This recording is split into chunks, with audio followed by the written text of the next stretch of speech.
l'islam et l'islamisme, c'est exactement la même chose. Trop de discrimination, trop d'insultes, trop d'agressions, fondées sur justement des considérations racistes, xénophobes, antisémites, nous obligent à mener ce combat avec grande vigilance. Et c'est vous qui devez le faire, autant que ceux qui ont appliqué les lois de la République. Ne laissez rien passer. Vous reconnaissez qu'il y a des musulmans en France qui vivent dans la paix, qui n'interprètent pas à la lettre les textes du Coran, qui sont totalement intégrés. Mais ça, c'est vous qui le dites. C'est pas vrai? Non. En islam, il n'y a pas de musulmans modérés, ça n'existe pas. Quand un étranger refuse de vivre comme les Français, pour moi, ça s'appelle des colonisateurs. Pour sauver la France, vous écrivez, il faut réinstaurer des discriminations entre Français et étrangers. Oui, là je dis oui. Redonner au christianisme la primauté sur la société. Culturel, oui. Culturel. Désigner l'ennemi, l'islam. Oui. En ce moment, à côté de vous, Marine Le Pen, elle est de gauche. Mais elle a toujours été de gauche. Comment vous voulez assimiler des gens quand un mec qui est bac plus 5 sous prétexte qu'il s'appelle Mohamed, il ne trouve pas de boulot? Ces gens-là ne devraient pas s'appeler Mohamed. Leurs parents auraient dû leur donner des prénoms français. Il y a des mots qui blessent. Est-ce que pour vous, un prénom français, c'est un prénom chrétien? Exactement. Donner un prénom qui n'est pas un prénom français à ses enfants, c'est ne pas se détacher de l'islam. C'est vouloir continuer l'identité islamique en France et c'est vouloir transformer la France en un pays de plus en plus musulman. Est-ce que vous estimez pour autant que Rachida Dati, Zinedine Zidane, Jamel Debbouze, Omar Sy sont moins français que vous, que ces gens-là sont moins français que vous? Oui, ils sont moins français que moi, mais j'estime qu'en donnant des prénoms musulmans, ils refusent de s'approprier l'histoire de France. Vos chroniques. Et je l'ai dit à Rachida Dati d'ailleurs. Vous qui a donné un point de prénom à sa fille Zora. Je trouve ça scandaleux. Je lui ai dit. Comme quoi, vous voyez, je me cache pas. Qu'il se fasse soigner, je pense. Je pense que c'est pathologique, non? Au bout d'un moment, qu'est-ce que vous voulez que je vous réponde à ça? L'irresponsabilité, c'est fini. La complicité, c'est fini.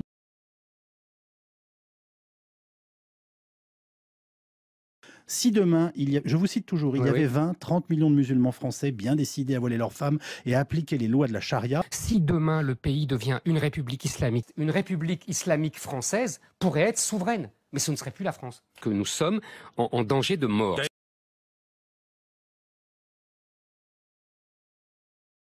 Ça veut dire qu'il faut désislamiser des quartiers entiers français qui sont devenus islamisés. Qu'il faut leur donner le choix entre l'islam et la France. Ne laissez rien passer. Parce que nous sommes dans une logique post-coloniale. Ça s'appelle de la colonisation, Yves Calvi. Et donc quand on a des terres colonisées, soit on se soumet, islam ça veut dire soumission, soit on se révolte contre la colonisation. Il faut une libération. Il faut une libération. Il y a en France des centaines de Saint-Denis et de Molenbeek. Pour l'instant, on confine l'armée dans un rôle scandaleux de gardiennage, de protection des édifices religieux, etc. Mais l'état-major de l'armée sait qu'un jour viendra où il devra reconquérir ces terres devenues étrangères sur notre propre sol. Le plan est déjà dans les cartons. Il a pour nom Opération Ronce. Il a été mis au point avec l'aide des spécialistes de l'armée israélienne. Comme ils avaient fait à Gaza, ils leur ont conseillé de faire la même chose. Ils leur ont expliqué comment il fallait faire, parce que les Israéliens sont des spécialistes, évidemment. Et donc, le plan français est prêt. Vous prétendez que l'armée française est prête à faire quoi un nettoyage. À faire du nettoyage? Oui. C'est la bataille d'Alger qui recommencera.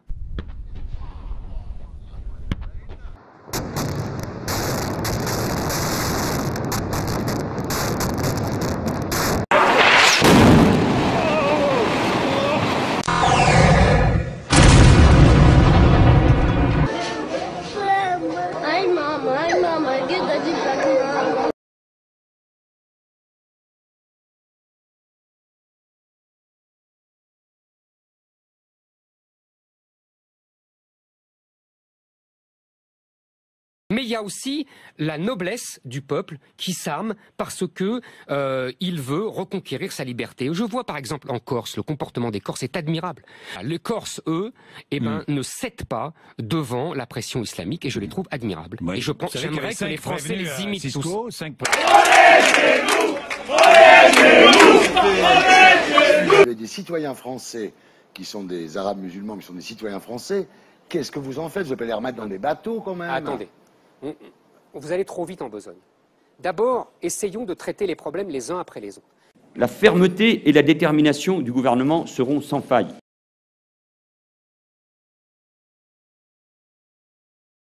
Les droits de l'homme sont ainsi devenus l'arme atomique de destruction des peuples européens. On ne pourrait préserver les règles minimales de la laïcité que par la dictature. Préconiser une dictature, hein, j'ai retrouvé ce mot 2 fois dans l'introduction de ce livre. Hein. Alors, dictature au sens romain du terme. À moi! Arrêtez-le, attrapez-le! C'est un voyou qui veut m'assassiner! Au cachot! C'est-à-dire que, vous savez, au sens où... Oui, mais je rigole pas du tout. C'est très sérieux. C'est-à-dire que, non, là je suis sérieux 2 minutes. Je pense qu'il faut, effectivement... Je veux dire, dictature c'est un mot qui aujourd'hui n'est pas compris. En revanche, ce qui est compris, c'est que je pense que les juges gouvernent, je pense que c'est le contraire de la démocratie. Donc ma dictature, en fait, c'est le retour à la démocratie. Ne donnez pas votre vie à ces êtres inhumains, ces hommes-machines, avec une machine à la place de la tête et une machine dans le cœur. Mais la haine finira par disparaître, et les dictateurs mourront.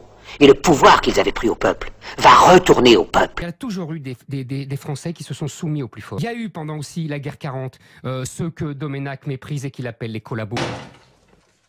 Rassurez-vous, Madame Bourdelle, c'est français, c'est la police française.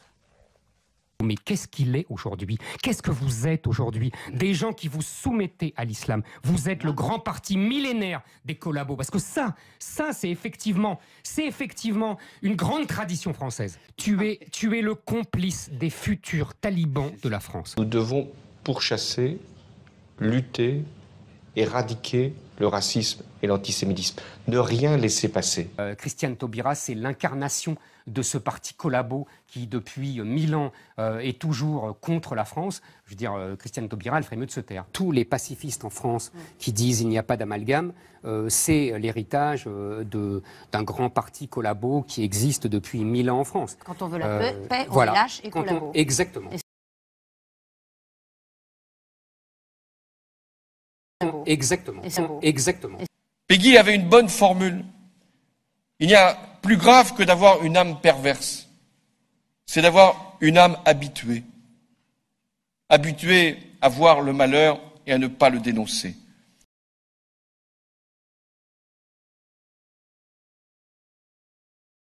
Et qu'est-ce qu'on fait? Qu'est-ce qu'on fait? Avec nos musulmans. Est-ce qu'on leur interdit d'exercer leur culte? Est-ce qu'on crée un système d'apartheid? Vous dites qu'il faut discriminer.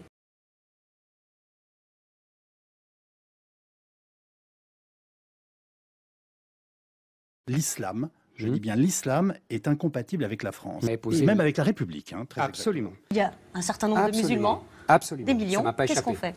Nous sommes colonisés, enfin certains quartiers sont colonisés. Si on vous suit quand même, Éric Zemmour, en France, il y a 6 millions de djihadistes à ce moment-là.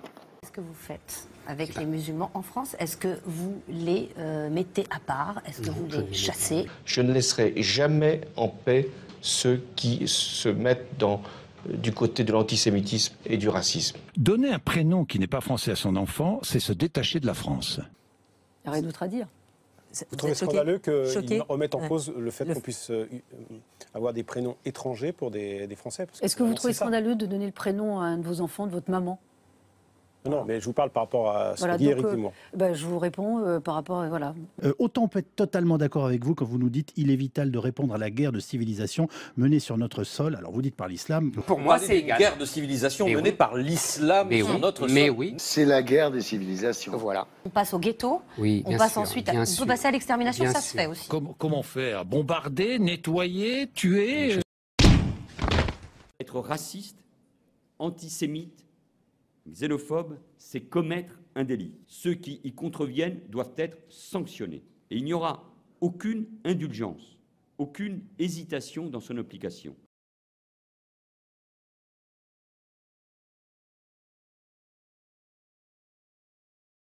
Mais c'est sérieux. Je vous invite par indépendance, par tolérance et par souci d'équilibre. Que les choses soient très claires. Je ne suis pas là pour critiquer vos idées, m'opposer à elles. Je suis juste là pour vous écouter. Même si je ne partage pas toutes vos idées, vous avez le droit de les exprimer. Nous, à RTL, en fait, nous sommes très, comment dire, très scrupuleux sur la liberté d'expression et le pluralisme des opinions. Voilà. il se trouve que Éric Zemmour correspond à une façon de penser d'une grande partie de la population maintenant, de nos auditeurs aussi. Et donc pour nous, il est important, si vous voulez, que sa pensée, on est d'accord, on n'est pas d'accord, mais que sa pensée soit exprimée.